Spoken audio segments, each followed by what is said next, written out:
Fear is a deep part of human life, and most of the time, it hides quietly in the background, shaping our choices, emotions, and actions without us even realizing it. The fear of the unknown is one of the strongest. It shows up whenever life becomes uncertain, like when we are about to lose a job, move to a new place, or face death. The mind wants security and control, so it clings to the familiar, even if the familiar is painful. We are more comfortable with a known misery than an unknown possibility. A man stays in a job he hates for years because he doesn't know what will happen if he quits. A woman keeps returning to a broken relationship because the idea of being alone, stepping into the unknown, feels even more frightening. This fear is not about actual danger, it is about imagination. The mind creates stories about what could go wrong, and we believe those stories. We don't question the storyteller, which is the mind itself. That fear of not knowing what will happen is not based on reality, but on thought. Thought imagines a dark future, and then we react emotionally, as if that imagined future is already happening. This is how we get trapped. Our fear is not of reality, but of the mind's fiction. The fear of loss works in the same way. We fear losing people we love, our money, our success, our health, and even our identity. A person may live in anxiety every day, not because something is being taken from them, but because they fear that one day it might be. A mother worries constantly about her children's future, not because anything is wrong today, but because her mind keeps showing her what might go wrong tomorrow. A man who becomes rich lives in fear that he might lose it all. His wealth has become a prison. He has to protect it, fight for it, and worry over it night and day. The strange part is, the more we have, the more we fear losing. This fear grows from attachment. When we say, "This is mine," we are already afraid. The mind creates an identity from things, people, and achievements. So when there is a threat of losing them, it feels like a threat to the self. But this self is just a collection of memories, ideas, and possessions. It is not something real. The fear of loss is really the fear of losing what the mind falsely believes is me. The fear of rejection or abandonment is rooted deeply in human psychology. From childhood, we are taught that we must please others to be loved. We are rewarded when we behave, when we obey, when we fit in.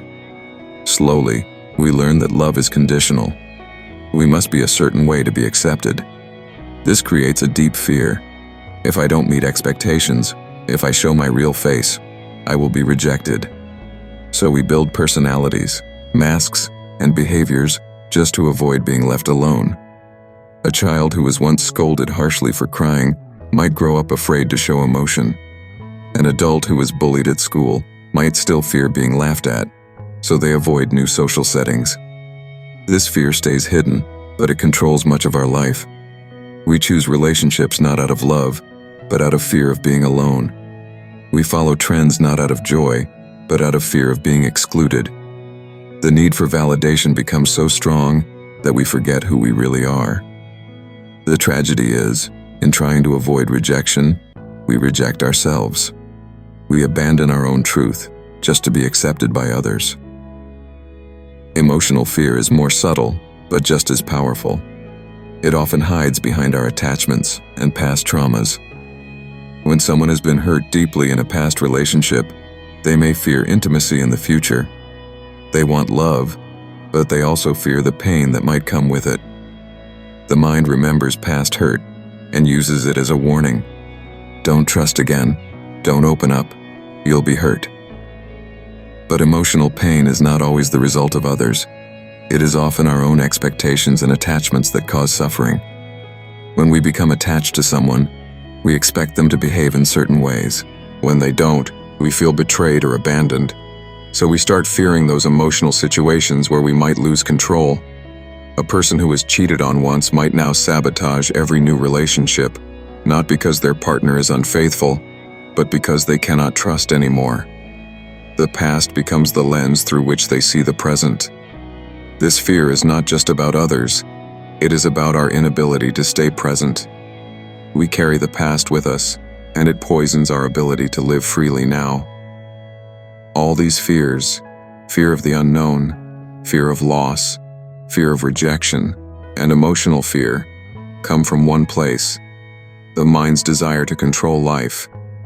But life is not something to be controlled. It is something to be lived. The mind resists change, but life is change. The mind wants guarantees, but life offers no promises. This conflict between what the mind wants and what life truly is becomes the root of fear. The more we try to secure ourselves with plans, beliefs, and attachments, the more fragile we become. Real freedom begins when we see the nature of fear clearly, not as something to escape, but as something to understand. When we see that fear is a creation of thought, that it is not the actual event, but the imagined one that frightens us, something begins to shift. We stop reacting blindly. We start observing. Imagine someone standing at the edge of a cliff. The ground is solid beneath their feet.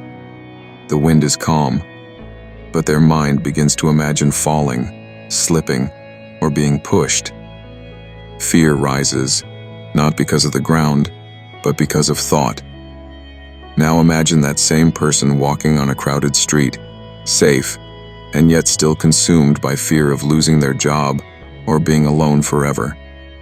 Again, it is not life, but thought that causes fear. This is true in daily life. We fear what has not yet happened. We fear what may never happen. We fear because we are not present. Thought pulls us into the future or the past, and fear lives in both. It cannot survive in the now. To understand fear is to stop running from it. Most people either fight fear or avoid it. They distract themselves with entertainment, work, relationships, or addictions. But these are only escapes. Fear remains, quietly growing in the dark. Only when we bring light to it, by watching it without judgment, can it begin to dissolve. Watching fear means not trying to fix it, not labeling it as good or bad, not resisting it, just being with it, like watching a storm from your window. Slowly, you begin to see how it works. You see the thoughts it uses, the memories it clings to, the images it projects. And in that seeing, something changes. Fear loses its power when we no longer identify with it. In practical life, this means living with awareness. When fear arises, pause and look. Don't immediately act from it. If you fear losing someone, ask, is this love or attachment? If you fear failure, ask, is this about learning or about ego? If you fear being alone, ask, am I uncomfortable with myself? These questions don't bring quick answers, but they open the door to understanding. And understanding is the beginning of freedom. Think of a teenager afraid to follow his passion because his parents want him to be an engineer. He fears disappointing them, being rejected, or failing. But if he sits with that fear, if he explores it deeply, he might discover that the fear is not about failure, but about identity. He has tied his worth to their approval. If he sees that clearly, he may find the courage to follow his truth. Or take a woman who cannot trust again after a heartbreak. She fears being vulnerable. But if she watches that fear, without judging it, she may realize that the fear is not of others. It is of feeling pain again. And if she accepts that pain is part of life, she can begin to love again, without the weight of the past. Life becomes lighter when fear is understood. Not because fear disappears forever, but because it no longer controls us. We no longer react blindly. We respond with awareness. That is the real transformation, not to become fearless, but to become free. Fear may still come, but it passes like a cloud, not a storm. It is no longer the master of your choices. You begin to act from clarity, not from fear. And that clarity brings a new energy, a new silence, a new joy. When we face fear, not as an enemy, but as a teacher, something sacred awakens within us. We begin to live more deeply, more truthfully. We stop chasing security and begin to rest in the unknown. We stop needing approval and begin to trust ourselves. We stop fearing loss and begin to see beauty in change. We stop carrying the past and begin to live fully in the present. This is the essence of inner freedom. Not the absence of fear, but the presence of understanding. Not the control of life, but the surrender to its flow. Not escape from pain, but the courage to meet it with an open heart.